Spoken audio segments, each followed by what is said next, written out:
চিত্ৰলেখাৰ পাকঘৰ মোৰেই পাকঘৰ। নমস্কাৰ, আজি মই মোৰ চিত্ৰলেখা পাকঘৰত লৈ আহিছোঁ এটা ধুনীয়া ৰেচিপি, লফা শাকৰ ভাজি।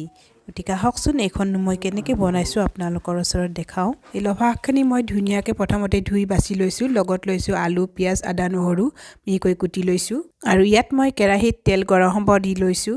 তেল গৰম হোৱাৰ পিছত মই ইয়াত কেঁচা পিঁয়াজ কুটি লোৱা আৰু আলুখিনি দি লৈছোঁ। আৰু ইয়াত নহৰুখিনি আৰু লগত কেঁচা জলকীয়া দুটা মই দি লৈছোঁ। এইখিনি অকণমান সময়ৰ কাৰণে মই ভাজি থাকিম আৰু ভজা হোৱাৰ পিছত মই আন্দাজমতে নিমখ, হালধি দি লৈছোঁ। এইখিনি ভজা হোৱাৰ পিছত মই ইয়াত লফা শাকখিনি দি লৈছোঁ আৰু ইয়াত লগত দি দিছোঁ মই আদা বটাখিনি আৰু এইখিনি মই অকণমান ভাজি লৈ ঢাকনি এখন লগাই থ'ম। ঢাকনি গুচাই মই আকৌ অলপ সময় লৰাই দিছোঁ। লৰাই দিয়াৰ পিছত আকৌ মই ঢাকনিখন সিজিবৰ কাৰণে দি থ'ম।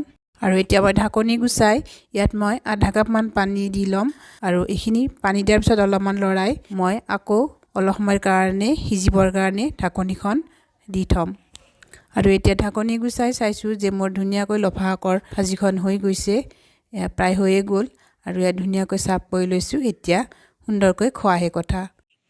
আপোনালোকৰ মৰম আশা কৰি চিত্ৰলেখা পাকঘৰৰ খণ্ডটি ইমানতে সামৰিলোঁ।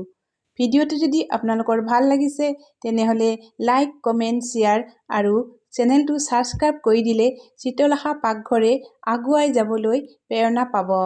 ধন্যবাদ।